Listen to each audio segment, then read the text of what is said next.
இன்றைக்கு ஒரு ஒட்டுமொத்த உலகிற்கும் சவாலாக இருப்பது என்பது என்னன்னா, ஒரு மருத்துவ குணமுள்ள உடலுக்கு வலு கொடுக்கக்கூடிய ஊட்டம் தரக்கூடிய உணவுகளினுடைய பற்றாக்குறை. இப்ப நம்ம நிறைய பேர் பேசிக் கொண்டிருக்கிற ஒரு விஷயம் என்னன்னா, புவி வெப்படைதல் அப்படிங்கிற கிளைமேட் சேஞ்சுங்கிற விஷயத்த தொடர்ச்சியா பேசிட்டு வரோம். உலகம் முழுக்க பேச ஆரம்பிச்சிருக்காங்க. இந்த புவி வெப்படைதல்னால நம்ம பார்க்கிறோம், திடீர்னு ஒரு கொட்டி தீர்க்கக்கூடிய மழை, திடீரென கொடூரமாக அடிக்கக்கூடிய வெயில், ஒரு பாலைவன நாட்டில் வெள்ளம் பெருக்கெடுத்து ஓடுகிறது, மழையே பெய்யாதுங்கிற இடத்துல ஒரு பெருமழை பெய்கிறது, ஒரு மான்சூனில் கிட்டத்தட்ட 1.5 மாதம் பெய்ய வேண்டிய மழை ஒரே நாளில் பெய்து கொண்டுகிறது. இது மாதிரிலாம் கிளைமேட் சேஞ்சை பேசிக்கிட்டே பார்த்து கொண்டே வரோம். ஆனால் இந்த புவி வெப்படைதல்ல நாம் பார்க்காத கடந்த 10 ஆண்டுகளாக தொடர்ந்து நடந்து வரக்கூடிய ஒரு விஷயம் என்ன அப்படின்னா, நம்ம இன்னைக்கு அன்னாடம் சாப்பிட்டு வரக்கூடிய காய்கறிகள்ல, கனிகள்ல அதற்குரிய இயல்பான சத்துக்களே 15% குறைந்து போய்விட்டது. ஏற்கனவே குறைஞ்சிருச்சு அப்படிங்கிறாங்க. ஒரு கத்திரிக்காய் சாப்பிட்றோம், அதுல புரதம் இருக்கு. ஒரு வாழைப்பழம் சாப்பிட்றோம், அதுல பொட்டாசியம் சத்து இருக்கு. ஒரு நிலக்கடலை சாப்பிட்றோம், அதுல ஜிங்க் சத்து இருக்கு. ஒரு கீரை சாப்பிட்றோம், அதனுடைய துத்தநாக சத்து இருக்கு. இப்படிலாம் நம்ம படிச்சிருக்கோம் உணவு கூறுகள்ல. ஆனா அந்த சத்துக்கள் எல்லாம் நம்ம அப்பா காலங்களில் சாப்பிட்டதை விட 15% குறைந்து போய்விட்டது. இன்றைக்கு புவி வெப்படைதலுடைய விளைவுல பல மாற்றங்கள், பல உயிரிகள்ல, மண்ணுல, காற்றுல எல்லாத்துலயும் மாறிட்டே வருது. உணவு தாவரங்கள்ல இப்படியான ஒரு ஆற்றலை கொடுக்கக்கூடிய சத்துக்களினுடைய பற்றாக்குறை கூடியிருக்கிறது அப்படின்னு சொல்றாங்க. இது ஒரு பக்கம். இன்னொரு பக்கம், இந்தியா மாதிரியான நாடுகள்ல, இந்தியாவில் கடந்த ஒரு மாபெரும் ஆய்வு ஒண்ணு இப்ப நடந்து முடிஞ்சது. போன வருடம் தான் நடந்து ரிப்போர்ட். உலகத்தின் மிக முக்கியமான பத்திரிகைகள்ல அது வெளியாச்சு.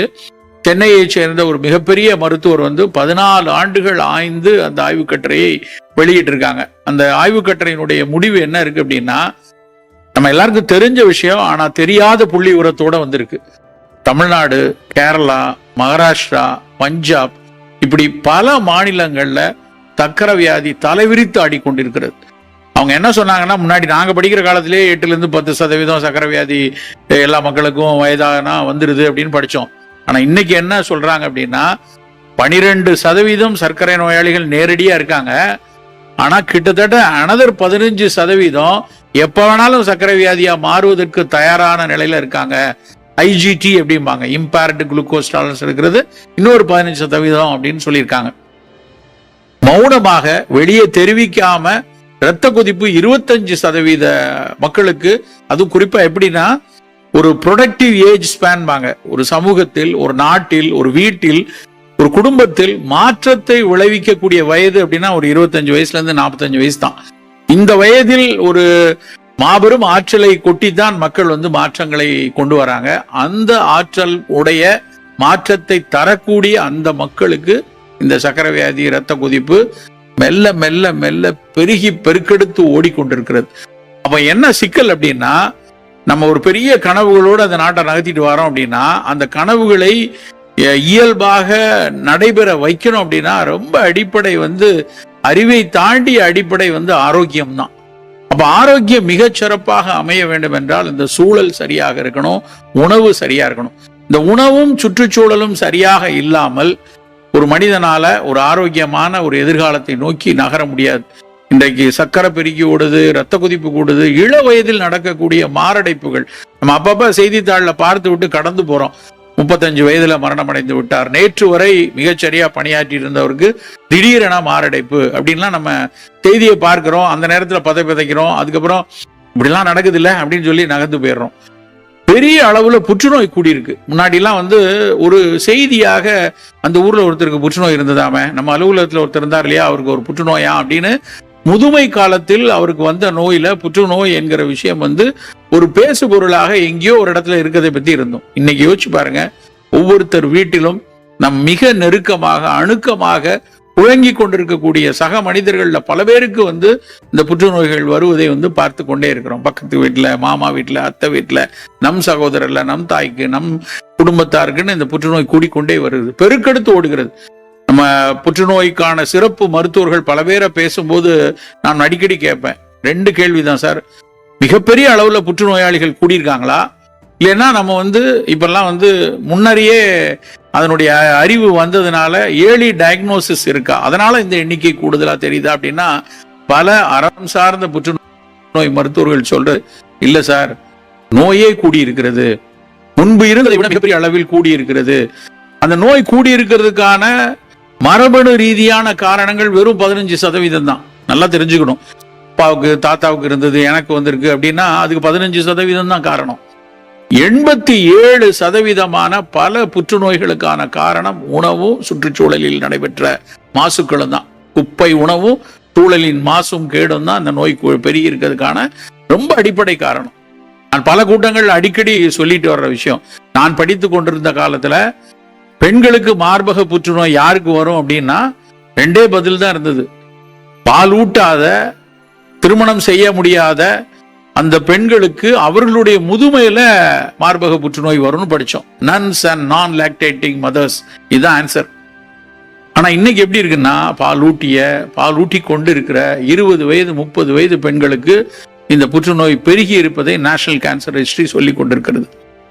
முன்னெல்லாம் நம்ம ஊருக்கு வரவே வராது அப்படின்னு பார்த்தது ப்ராஸ்டேட் கேன்சர். ஆண்களுக்கான ப்ராஸ்டேட் கேன்சர்லாம் நான் படிக்க நல்லா ஞாபகம் இருக்கு. என் டீச்சர்லாம் எனக்கு சொல்லி கொடுத்தது என்ன சொன்னாங்க அப்படின்னா, ஆண்களுக்கு வரக்கூடிய அந்த ப்ராஸ்டேட் கிளாண்ட் வீக்கம்லாம் அதெல்லாம் வெஸ்டர்னர்ஸ் தான் அதிகம் வரும், நம்ம ஊர்ல எல்லாம் அவ்வளவு கிடையாது அப்படின்னு 30 ஆண்டுகளுக்கு முன்னாடி நான் கல்லூரியில் அப்படித்தான் படித்தேன்.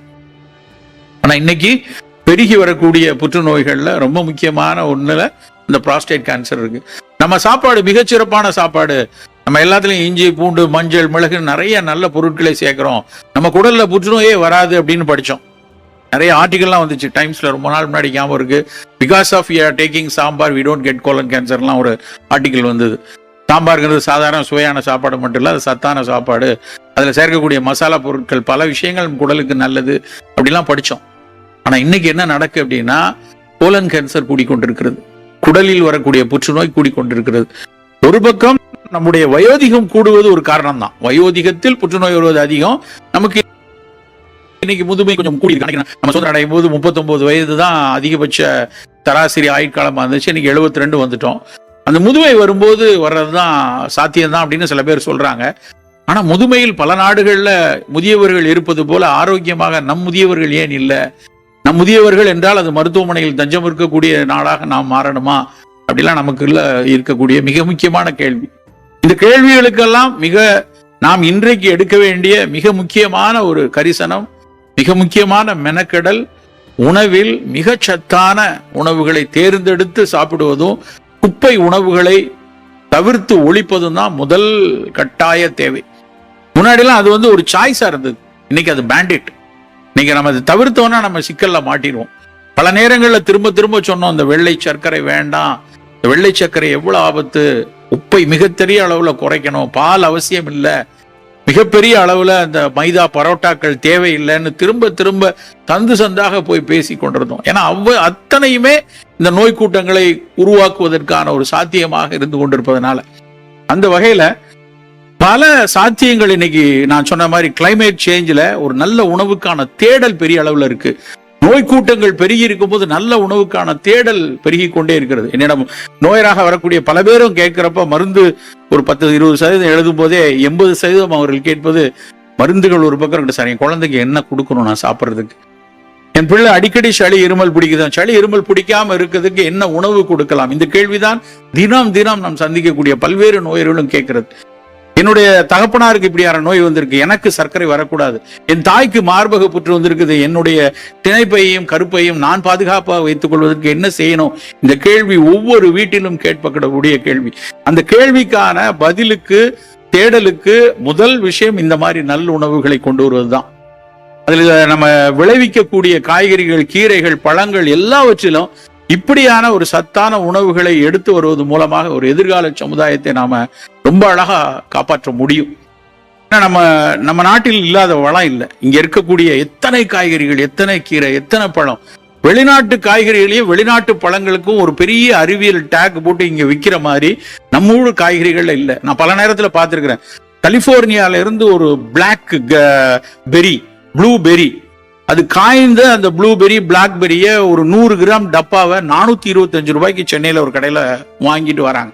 ஒரு நோயரை பார்ப்பதற்காக போன ஒரு குடும்பம் அதை 450 ஒரு டப்பால வாங்கிட்டு வராங்க. நான் பார்க்கிறேன் என்ன அப்படி பிளாக்பெரியில இருக்கு. அவன் பார்க்கிறான் சார் அதுல ஏகப்பட்ட டேட்டா. இணையத்தை தேடனா ப்ளூபெரி, பிளாக்பெரி அது புற்றுநோய்க்கு நல்லது, அதுல ஆந்தோசைனின்ஸ் இருக்கு, அதுல பீனாலிக் காம்பவுண்ட்ஸ் கொட்டி கிடக்கிறது. அதே பீனாலிக் காம்பவுண்ட், அதே ஆந்தோசைனின்ஸ் நம்ம ஊர் நவ்வாப்பழத்துல இருக்குங்க. நவ்வாப்பழத்தை வாயில போட்டா அந்த நாக்கெல்லாம் ஊதா நிறத்தில் ஆகிறது. அந்த ஊதா நிறம் கொடுப்பது ஆந்தோசைனின் தான். கருப்பு திராட்சை, திண்டுக்கல்ல இருக்கக்கூடிய அந்த கருப்பு திராட்சை, பன்னீர் திராட்சை என்கிற கொட்டையுள்ள அந்த பன்னீர் திராட்சை, அதனுடைய விதையிலையும் அதனுடைய தொலியிலும் ரெசர்வெட்டால் அப்படிங்கிற பொருள் கொட்டி கிடக்குது. அந்த பொருட்கள் தராததையா அந்த ப்ளூபெரியும் பிளாக்பெரியும் தரப்போகுது. அதை நான் குறைத்து சொல்லவில்லை. அது அந்த நாட்டுக்காரர்கள் அவர்கள் பயிரிட்டு அவர்கள் சாப்பிடட்டும். அப்ப நம் தோட்டத்துல நம்ம ஊரை சுத்தி இருக்கக்கூடிய பகுதியில எத்தனை கனிகள் இருக்கு. நம்ம நவ்வாப்பழத்துக்கு என்ன குறைச்சல், மாதுளம்பழத்துக்கு என்ன குறைச்சல், பப்பாளிக்கு என்ன குறைச்சல், கொய்யா எவ்வளவு சிறப்பான பழம். நாம் பல நாளும் அதை ரொம்ப ஒதுக்கி வச்சுட்டோம். என்னைக்காவது கொய்யாவை மிகச் சிறப்பாக டிசைன் பண்ணி பழக்கடைகளில் அடுக்கி வைத்திருந்ததை போன தலைமுறை பார்க்கல. அட்லீஸ்ட் இப்போ கொஞ்சம் கொஞ்சம் கொய்யாவை பற்றிய ஒரு விழிப்புணர்வு கொஞ்சம் வைத்திருக்கிறார்கள். சிகப்பு கொய்யா அவ்வளவு சிறப்பானது. நேஷனல் இன்ஸ்டிடியூட் ஆஃப் நியூட்ரிஷன் சொல்லி ICMR உடைய ஒரு உணவியல் கழகம் ஹைதராபாத்ல இயங்குது. தமிழகத்தை சேர்ந்த ஒரு மூத்த விஞ்ஞானி தான் அதை, அவர் 100 வயது இருந்து இப்பதான் இறந்து போனார்.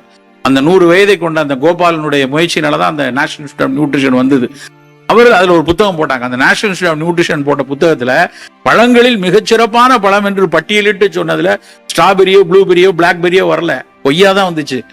இந்த சிவப்பு கொய்யால இருக்கக்கூடிய விட்டமின்கள், நார் சத்து, அதுல இருக்கக்கூடிய பல்வேறு சத்துக்கள் எவ்வளவு தூரம் நல்லதுங்கிறத வச்சு ரேங்க் பண்ணி அவங்க சிவப்பு கொய்யாயை முன்னிலைப்படுத்தி சொன்னாங்க. நாம ஏன் தினம் கொய்யாப்பழம் சாப்பிடக்கூடாது?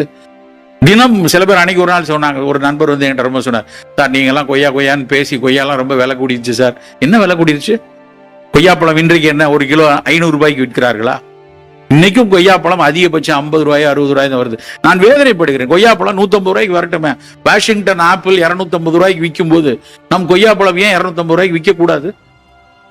நமக்கு நம் நாட்டு பழங்கள், நம் நாட்டு காய்கறிகள் மீது எப்போதுமே ஒரு மதிப்பு குறைவு இருந்து கொண்டே இருக்கு. நண்பர்களே, நாம் அத்தனை பேரும் செய்ய வேண்டிய விஷயம் 2-3 விஷயம். ஒண்ணு, மிகச்சத்தான கனிகளை நாம் எல்லாருக்கும் கிடைக்கக்கூடிய அளவுல உற்பத்தியை பெருக்கணும். ஏன்னா ரொம்ப முக்கியமான விஷயம், சிறுதானியங்களை பத்தி பேசி பேசி சிறுதானியத்தினுடைய பயன்பாடு கொஞ்சம் கூடி இருக்கு. ஆனா சிறுதானியத்துல இன்னைக்கு வெறும் 10-15% தான் தமிழகம் உற்பத்தி பண்ணுகிறது. 85% பக்கத்து மாநிலங்கள்ல இருந்தா வருது. ஏன்னா மானாவாரிங்கிற ஒரு நிலையே இல்லை. இங்க எத்தனை முன்னாடி மானாவாரி பயிர் என்று ஒரு கூட்டம் இருந்துச்சு. இப்போ 1500 அடி வேணாலும் அடிச்சு கீழே இருந்து தண்ணி எடுத்து அதில் வணிக பயிர் பண்ணுவதுதான் ஒரு புத்திசாலித்தனம் என்று விவசாயம் கொண்டு போயிடுச்சு. அப்போ நம்ம வணிக பயிர்களுக்கு கொண்டு வர்ற மாதிரி நிறைய இது மாதிரியான சிறு சிறு பயிர்கள், பழங்கள், காய்கறிகள் கொண்டு வரணும். இது முதல் விஷயம். 2வது விஷயம், மதிப்பு கூட்டப்பட்ட பொருட்களை உற்பத்தி செய்வது. எல்லாத்திலையும் மதிப்பு கூட்டணுங்கிறது. என் பொறியியல் துறை அன்றைக்கு இருந்த ஒரு 25 வருஷம் முன்னாடி படிச்ச பொறியியல் அன்னைக்கு படிக்கிறாங்க. இன்னைக்கு எவ்வளவு அதுல மதிப்பு கூட்டப்பட்டிருக்கு. மெஷின் லேர்னிங்ல இருந்து ஆர்டிபிஷியல் இன்டெலிஜென்ஸ் எல்லாம் வந்துருச்சு இல்லையா? எல்லா துறையும் மதிப்பு கூட்டப்படுகிறது. உழவும் மதிப்பு கூட்டப்படணும். உழவினுடைய தொழில்நுட்பங்கள் மதிப்பு கூட்டப்படணும். உழவினுடைய பொருட்கள் மதிப்பு கூட்டப்படணும். அப்படின்னா தான் அது அதனுடைய சந்தைப்படுத்துவது ஒரு சாத்தியமான ஒரு விஷயமா இருக்கும். அதனுடைய ஷெல்ஃப் லைஃபை கூட்ட வேண்டிய கட்டாயத்தில் இருக்கிறோம். எல்லாரும் அந்த நம்முடைய புழக்கடையிலிருந்து கொய்யாவை பறித்து சாப்பிடக்கூடிய ஒரு சூழல் இன்னைக்கு இல்லை. நம்ம பின்னாடி இருக்கக்கூடிய வாழைப்பழத்தை எடுத்து, எங்க வீட்டுல வாழைப்பழத்தை எடுத்து சாப்பிட முடியாது. ஏன்னா நான் கடையில் போய் தான் வாழைப்பழம் வாங்கணும். அப்போ பழங்களோ காய்கறிகளோ அதற்கான ஒரு வெளியே போய் எடுத்து கொண்டு வரும்போது அந்த காய்கறிகள், பழங்கள் எப்பொழுதும் கிடைக்கிற மாதிரி வைப்பதற்கும், அதிலிருந்து அடுத்த மதிப்பு கூட்டப்பட்ட பொருட்கள் வரும்போது அது என்றைக்கும் பயன்படக்கூடிய ஒரு விஷயமா வந்ததுன்னா அது ஒரு பெரிய சந்தையை உருவாக்கும். எனக்கு நல்லா ஞாபகம் வருது, உப்பேரி அப்படின்னு நினைக்கிறேன் அதனோட பேர் கூட டக்குன்னு ஞாபகம் அடங்கி. நாகர்கோவில் பக்கம் உண்டு. உப்பேரின்னா நேந்திரன் பழத்தையும் வெள்ளப்பாகையும் சுக்கையும் வச்சு பண்ணுவாங்க. சின்ன பிள்ளைல எங்க அப்பா எனக்கு அதை வாங்கி கொடுப்பாரு. எனக்கு ரொம்ப பிடிச்சமான ஒரு பண்டம். நாகர்கோவில் போனா உப்பேரி வாங்கிட்டு வாங்க அப்படின்னு சொல்லி கொடுப்போம். அந்த பண்டம் ஒரு மதிப்பு கூட்டப்பட்ட, அன்ற காலத்தில் மதிப்பு கூட்டப்பட்ட பொருள். அன்னைக்கு அந்த பழத்துல ஒருவேளை அதிகமா விளைந்த, ஏன்னா நாகர்கோவில் பக்கம் நேந்திரன் பழம் நிறைய கிடைக்கும். அந்த பழத்தை வெள்ளப்பாகுல போட்டு அன்னைக்கு அதை ஒரு உப்பேரின்னு சொல்லி கொண்டு கொடுப்பாங்க. அப்படி ஆரம்பிச்சு எத்தனை பண்டங்கள் இருக்கிறது. இன்னைக்கு மதிப்பு கூட்டப்பட்ட உணவுகளுக்கான சந்தை உலகளாவிய அளவுல பெரிய அளவுல இருக்கு. எல்லா மருத்துவமனைகளிலும் நீங்க நல்லா போய் பாத்தீங்கன்னா இன்னைக்கு பெரிய பெரிய செயின் பார்மசிஸ் இருக்கு இல்லையா, ஒரு தமிழ்நாட்டினுடைய பெரிய செயின் பார்மசிஸ்ல மருந்துகளுக்கு இணையாக மருத்துவத்தில் மதிப்பு கூட்டப்பட்டபடிய பல பொருட்கள் இருக்கு. என்ன வேதனைன்னா அது பூரா வெளிநாட்டு பெரிய பெரிய படங்கள் ஒட்டப்பட்ட விஷயமா இருக்கு. ஏன் நம்ம ஊர்ல கிடைக்கக்கூடிய, நம்ம உற்பத்தி பண்ணக்கூடிய இந்த பழங்கள்ல, காய்கறிகள்ல, தானியங்கள்ல மதிப்பு கூட்டப்பட்ட ஒரு பொருட்களை கொண்டு வந்தோம்னா அது பெரிய அளவில் சந்தைப்படுத்த முடியும். இந்த நிகழ்வை நடத்தி கொண்டிருக்கக்கூடிய அந்த தஞ்சாவூரில் இயங்கி இருக்கக்கூடிய ஒரு தேசிய உணவியல் தொழில்நுட்ப கழகம் எத்தனை தொழில்நுட்பத்தை அங்க வச்சிருக்காங்க. இந்தியன் அக்ரிகல்ச்சர் யூனிவர்சிட்டி எவ்வளவு தொழில்நுட்பம் வச்சிருக்காங்க. அவற்றை நாம் போய் பெற்று அதுல எப்படி அதுல ஒரு சிறப்பாக ஒரு மதிப்பு கூட்டப்பட்ட தானிய பொருட்களை கொண்டு வர முடியும். தானியங்களில் இன்னைக்கு அவல் மிகச்சிறப்பா பண்ணலாம். தானியங்களில் ரெடி டு ஈட் உணவுகளை மிகச்சிறப்பாக தயாரிக்க முடியும். நாம் என்ன செய்யணும்னா அதுல வெளிநாட்டு குப்பை உணவுகளை சேர்க்கக்கூடிய ரசாயனங்களை போட்டு செஞ்சிடக்கூடாது. அது ரொம்ப முக்கியம். மதிப்பு கூட்டுகிறேன் பேர் வழி என்று பழையபடி அதையும் போய் ஒரு குப்பை உணவாக மாற்றினால் அதுக்கு பேரு நல்லுணவு இல்லை, அது அறம் அல்ல. நாம் ஒரு மதிப்பு கூட்டப்பட்ட உணவு செய்யும் பொழுதே அது சூழலுக்கு கேடு இல்லாததா, இதை சாப்பிடக்கூடிய நபருக்கு எந்த சூழலிலும் உடலுக்கு கேடு வராதா, இதை உற்பத்தி செய்யும் போது அந்த மண்ணுக்கு கேடு இல்லாமல் இருக்குமா, அதை கழுவும் போதோ இல்ல அந்த பொருட்களை சீர்படுத்தும் போதோ அதை பக்குவப்படுத்தும் போதோ அதனால் இந்த சூழலுக்கு, அங்க இருக்கக்கூடிய பட்டாம்பூச்சிக்கு, அங்க கீழே மண்ணுக்கு இருக்கக்கூடிய மண்புழுவுக்கு, கண்ணுக்கு தெரியாத பல நுண்ணுயிர்களுக்கு ஏதும் தீங்கு விளையாதா என யோசித்து மதிப்பு கூட்டப்படும். அதுதான் ஒரு ஆங்கிலத்தில் ஒரு வார்த்தை இன்றைக்கு வெளிநாட்டுல இந்த ஆர்கானிக் மூவ்மெண்ட்ல ஒரு வார்த்தையை சொல்றாங்க, ஃபேர் ட்ரேட் பிராக்டிஸ். அறம் சார்ந்த வணிகத்துக்கான ஒரு ஆங்கில வார்த்தை, அவ்வளவுதான். அப்படியான ஒரு பொருளை நாம் உற்பத்தி செய்து அதை சந்தைப்படுத்துவதற்கான ஒரு விஷயத்தை இந்த திருவிழா முன்னெடுக்க வேண்டும். நண்பர்களே, ஒரு மிக மிக மிக மிக முக்கியமான ஒரு முன்னெடுப்பு. நம்முடைய அடுத்த சந்ததியினரை, நம்முடைய எதிர்காலத்தை ஒரு ஆரோக்கியமான ஒரு எதிர்காலமாக கொண்டு வர, நம் நாட்டில் மிகப்பெரிய தேக்க நிலையில் இருக்கக்கூடிய விவசாயத்தை மீட்டெடுத்து கொண்டு வர இப்படியான ஒரு முயற்சியை எல்லோரும் சேர்ந்து, விவசாயிகளும் எல்லா மக்களும் சேர்ந்து எடுத்துட்டு வராங்க. அந்த விஷயத்திற்கு நாம் இன்னும் முனைப்பாக, இன்னும் பல தொழில்நுட்பங்களில் உள்ள பல்வேறு விஷயங்களை எடுத்து நாம் முன்னகர வேண்டும். மிகப்பெரிய வாய்ப்புகள் பெருகி கிடக்கிறது. அவற்றை பயன்படுத்தி சரியான உணவை, நல்லுணவை நம் மக்களுக்கு எடுத்து சொல்வோம். உணவெனப்படுவது நிலத்தோடு நீரே. இந்த டெஃபினிஷன் சொன்னது 2000 வருஷத்துக்கு முன்னாடி. நான் சிலாகிக்கிற வசனம் இது. புறநானூற்றுல சொல்றான், உணவுன்னா என்னன்னு ஒருத்தர் கேட்கிறாரு. அதுக்கு அந்த புலவன் சொன்ன வார்த்தை, உணவெனப்படுவது நிலத்தோடு நீரே. டிஃபைன் ஃபுட் அப்படின்னு நீங்க கூகுள் பண்ணி பாருங்க, யாரும் இதை பத்தி சொல்லல. டிஃபைன் ஃபுட்னா அது கலோரிக்கு கொடுக்கறது, இல்லைன்னா டேஸ்ட்டுக்கு, எனர்ஜிக்குன்னு சொல்லிதான் ஃபுட்டுக்கு டிஃபினிஷன் இருக்கு. ஆனா நம் மூத்த சமூகம், நம் மூத்த மரபு சொன்னது உணவெனப்படுவது நிலத்தோடு நீரே. இந்த நிலத்தையும் நீரையும் பக்குவப்படுத்தி, இந்த நிலத்தையும் நீரையும் அதில் கொடுக்கக்கூடிய பல்வேறு விஷயங்களை மிகச்சரியாக பயன்படுத்தி, அவற்றை பாதுகாத்து, அவற்றை வணங்கி, அவற்றை தொழுது, அதிலிருந்து கிடைக்கக்கூடிய பொருள் தாண்டா நீ சாப்பிடக்கூடிய அத்தனை உணவும் என்று சொன்ன சமூகத்தினுடைய எச்சங்கள் தான் நாம் அத்தனை பேரும். அப்போ அப்படி நாம் தயாரிக்கக்கூடிய உணவு இந்த நிலத்தையோ நீரையோ மாசுபடுத்தி விடக்கூடாது. இந்த நிலத்தையோ நீரையோ பாழ்படுத்தி விட்டு நமக்கான உணவு வேண்டாம். எனக்கு சுவைபட, எனக்கு ஆற்றல் கொடுக்கக்கூடிய எந்த உணவும் என் பட்டாம்பூச்சிக்கோ, என் மண்புழுவுக்கோ, என் மண்ணில் இருக்கக்கூடிய பாக்டீரியாவுக்கோ தீங்கு செய்து வந்தால் அந்த உணவு நிச்சயமாக நல்லுணவாக எனக்கு எல்லா காலத்திலும் இருக்காது. கோவிட் கற்றுக் கொடுத்த பாடம் அதுதான். இந்த கோவிட்ங்கிற வைரஸ் நமக்கு ஒரு 4 ஆண்டுக்கு முன்னாடி தலைவிரித்து ஆடி கற்றுக் கொடுத்த பாடம் என்னன்னா, இந்த சமுதாயத்துல, இந்த சமூகத்துல எல்லோருக்குமானதுதான் இந்த உலகம். அது பாக்டீரியா தான், அந்த பூமி வைரோஸ்பியர். முதல்ல அவங்க தான் இருந்தாங்க, அப்புறம் தான் கடைக்குட்டியா நம்ம சேர்ந்தோம். அப்போ அந்த வைரஸுக்கும் நல்லதா இருக்கிறதா, அந்த பாக்டீரியாவுக்கும் நல்லதா இருக்கிற ஒரு உணவைத்தான் நாம் கொண்டு வர வேண்டும். எதற்கு இதை சொல்கிறேன் என்றால், முக்கணி திருவிழா, காடு வளர்ப்பு, இவற்றிற்கு பின்னால் அந்த காடை வளர்க்கும் போது காட்டினுடைய எல்லா உயிருக்குமான ஒரு உணவை சேர்த்துதான் நாம் வளர்க்க வேண்டும். அப்படியான ஒரு உணவு காடை புதுக்கோட்டையில் இங்கே துவங்கி தமிழகம் எங்கும், ஏன் இந்தியாவெங்கும் இப்படியான ஒரு வளர்ச்சியை நோக்கி நாம் அத்தனை பேரும் நகர்வோம் என்று கூறிக்கொண்டு வாய்ப்பளித்தமைக்கு நன்றி கூறி விடைபெறுகிறேன். வணக்கம்.